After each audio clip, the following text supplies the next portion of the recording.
Instead, we have the opportunity to make a habit of empathy, to recognize ourselves in each other. So I got my t-shirt, empathy t-shirt. It's all about empathy. We've been here for about 5 days now, and we just got the notice last night that the camp is people are supposed to leave the camp. So as of 10 p.m. tonight. So we'll see what happens. We've been talking to a lot of people here, and we've been giving empathy, talking about empathy, talking about how to build a culture of empathy, doing artwork. And you've definitely planted some seeds. You feel like we've planted seeds? Absolutely. So send some good energy out there. You could call me Sprout. One of our sprouts. Yes. Just spoken. Yeah, that's right. Stephen Bell here. Oh, great. Well, that's good. Good to know. It's the energy that we're doing something positive here. This is we have dialogue and then the empathy. So kind of two messages here that we want to kind of get. Okay, I'm Phoebe Sorgan, and here I am with Edwin, the last stand at Occupy Berkeley at MLK Park. It's evolving into something better. Edwin and I at the Empathy Tent have maintained a valiant effort to change the culture of this camp into one of more empathy and compassion, and we've done a lot of good here, and that's that. So I really appreciate Edwin, I really appreciate the Empathy Tent and all of the magic that happened here, and we'll carry on. And it's about 9 o'clock now, and what's about to happen? In about an hour, people have been served eviction notices at 10 p.m. last night. So in about an hour, we expect that the police might come and forcibly evict those who have not left. And it's a little scary because some of them seem intent on disrespect and possibly on violent resistance. So it is a little scary. A lot of people have already packed up and left. And I plan to be back here by 10 as a peacekeeper.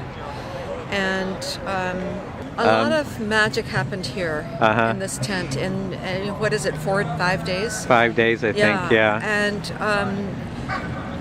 I was surprised at some of the people who came looking for empathy and looking for counseling.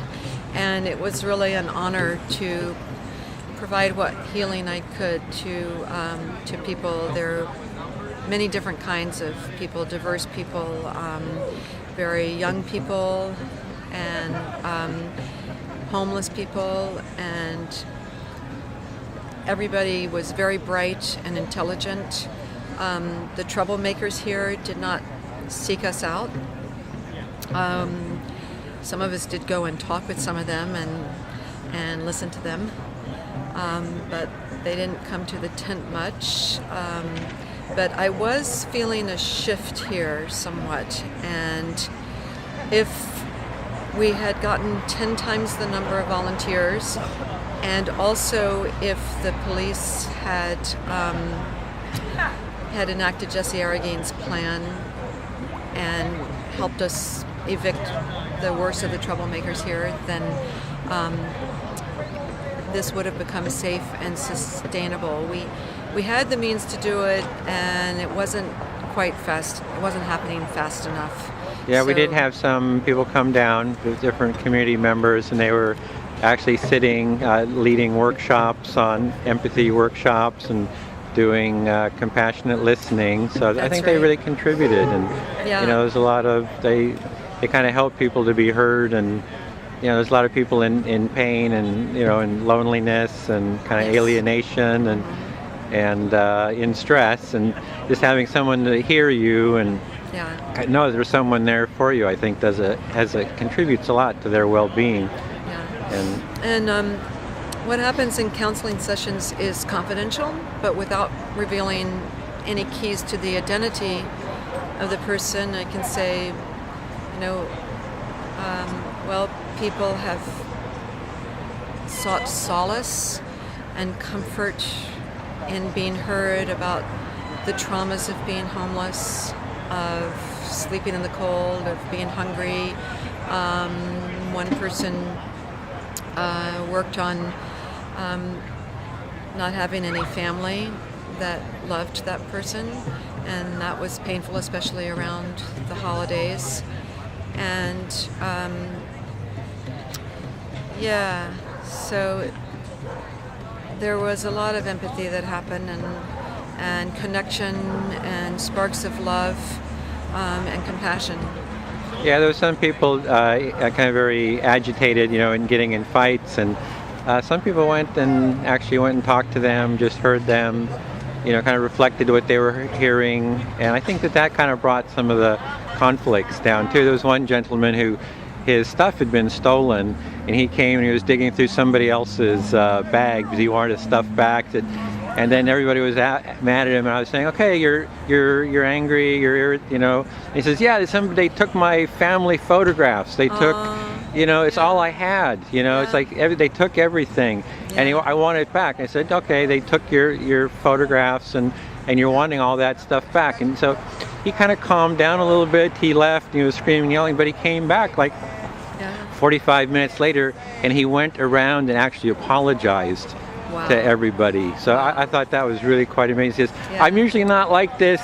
It's just, this was just so traumatic. And so I was like really touched by that he really, he was very stressed at that moment. He was ready to do some kind of violence. Absolutely. But then once he had calmed down, been heard, he came back and actually kind of apologized and shook people's hands. And that's what and happens.